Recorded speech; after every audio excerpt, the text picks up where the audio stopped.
Hey guys, Kenny B here, Cities and Suburbs, April 14, 2026. Welcome aboard. Thanks for tuning in.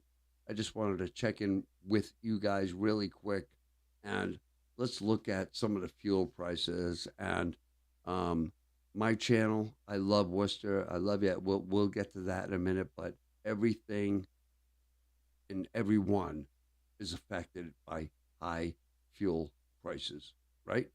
All right. So the average right now in Massachusetts, according to AAA, we're looking at 3.96 cents and 9 tenths. So we're up there at $4, guys. It looks like the United States average, okay, U.S. is between $4.10 and $4.13. Man, I mean, you go to California, you can see it at 6, 7, $8, right, a gallon. Okay, and so it's going to create scarcity. It's going to inflate prices, and I'm afraid I'm sorry I don't have to tell you anything that you don't already know. But when it comes to fuel, okay, America is held hostage with fuel. We go back to the 70s with the gas lines and the odd even plates and how many gallons you could get. And, and but what I'm confused about is we're so energy independent, you know, that, why? We should be paying 88 cents a gallon, like we were back in 1985, which it probably was. Man, I had a Chevy beat up Impala used car with a 400 engine. You know, I could put $4 in that and drive for a couple of days, and that's no lie. But now energy and fuel and gasoline, um, it's traded on the worldwide stock market. Okay, and it is going to fluctuate when it comes to conflict in the Middle East, particularly. Even though we don't receive a lot of oil from that territory. It is a traded commodity on the stock market, and speculation, panic, um, good times, bad times dictate prices that you pay from the stock market, and that's a shame. Um, so let's look at right when you say, a barrel of oil. What I learned was a barrel of oil is about 42 gallons of oil. Okay.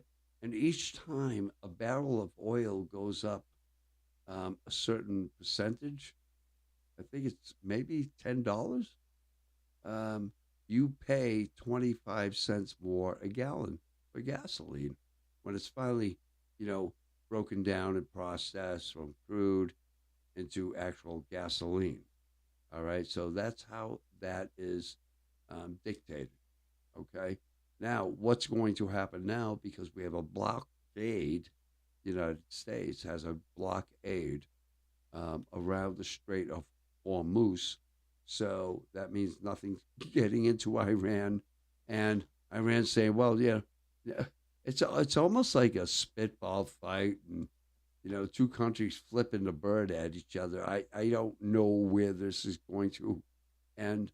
But what I will say is it's really sucky timing because if you want to fuel up your Winnebago, gas up your lawnmower, because man, the temperatures over the next 3 days here in central Massachusetts and just actually from Boston and on west is going to be nice. And it's been a brutal flipping winter. Okay. I'm still looking at the nasty snow pile that's, you know, in the Webster Square parking lot. And for all you people that are watching me around the globe that don't know what Webster Square is, just Google it and, and you'll see the, uh, the mountain of blackness and grossness with all the, you know, litter that the plows had to plow into to make that beautiful, beautiful thing. Um, but I'm waiting for that to, meet its demise. But so everything comes back to now we're back to the summer, and people want to almost forget. We almost want to forget, and it's not the summer yet, and we got a little ways to go there, and some unstable weather, you know. Um, but so, what do you folks think? Please comment below. What do you average on in the Worcester, your suburbs? What are you guys seeing in terms of the price of fuel? And I know my show is about cities and suburbs, but cities and suburbs don't exist without fuel, right? We have to shop, we have to eat. Um, America does not take the train. We don't take the train. We hate public transportation because it kind of sucks, particularly here in Worcester. You know, we have a lot of problems at the hub, and um, so America is not trained culturally to conserve. You know, COVID showed us how to conserve. This is my toilet paper. You know, but on average, America is, yeah, we're paying $1 more for gasoline or whatever, but really, how much are you hurting? How much are you hurting compared to a lot of other countries? Um, you know, we're kind of privileged when things are taken away from us here in the United States. We are. You guys know that. You know. Um, so speaking of things being taken away, Den Home Building, TNG, um, which is not really a local newspaper anymore. Unfortunately, it's uh, owned and operated by USA Today, which I never had a problem with USA Today. I always liked that. I looked at it as an airport newspaper, or in your hotel. Um, yeah, like I fly a lot, and I don't, but I always thought it was. I always like USA Today. You flip it, it gives you a really accurate uh, reading of the weather throughout the world, which is really cool. You know, I do like it. If you like old news and you know, uh, stimulating the tactile sensory, of actually holding something and not flipping through it. Um, USA Today is okay, you know, but yeah. So Demolition, the McKinsey Group now owns the Denholm building, the ugly old Denholm building that people want to keep alive. I understand it because Worcester is a demolition city. I get it. I get it now. Um, but back when urban renewal was a thing, and we put in that hideous Galleria Mall, um, that was the right thing to do at the time. Okay, because Worcester was coming out of World War II, manufacturing jobs going away, and the center city was not the focus for employment, and things were being shifted and shaped and moved around the world. So Worcester changed just like every other city that built its back on the industrial revolution. Worcester survived because of educational systems. It's medical. Now it's biotech, and we've got great industry and a really good core.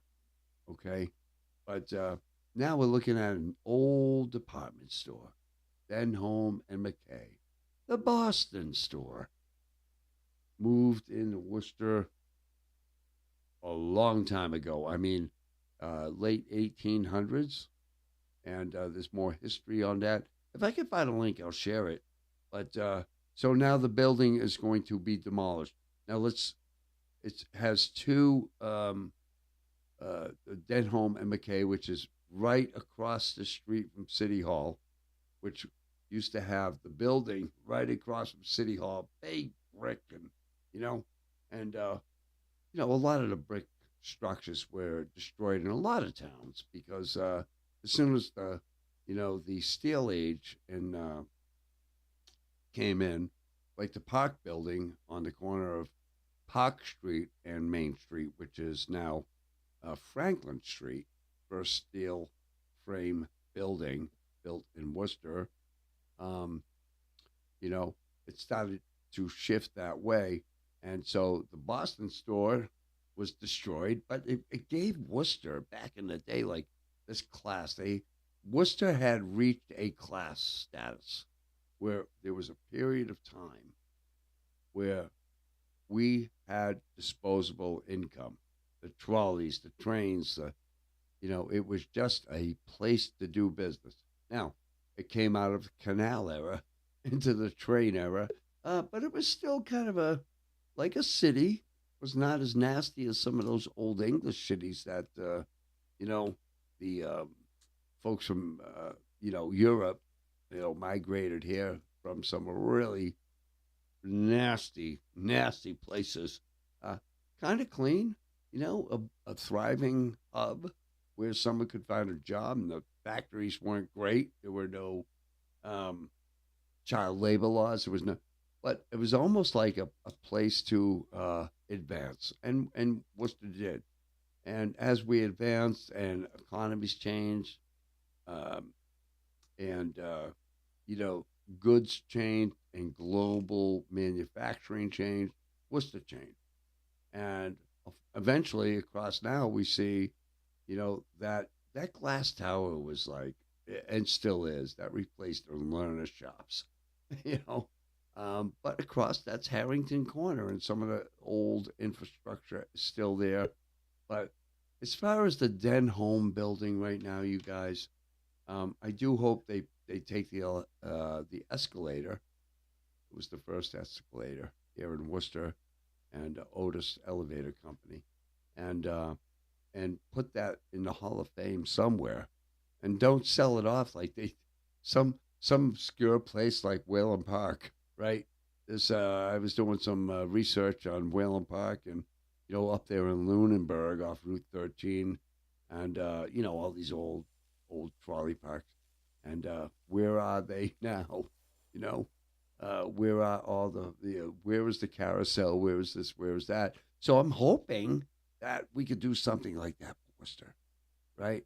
Remember that dead home building, but the dead home building is a dead building, guys. It's a building, all right. It doesn't feel anything. We feel it. We've seen so many things uh, be demolished in Worcester, if you will. Um, have they been replaced by anything that has advanced Worcester? I'd say no. We raised the whole area where the gallery went 30 years later, 20 something years later, gone. Let's put something else there. Now, it's all residential.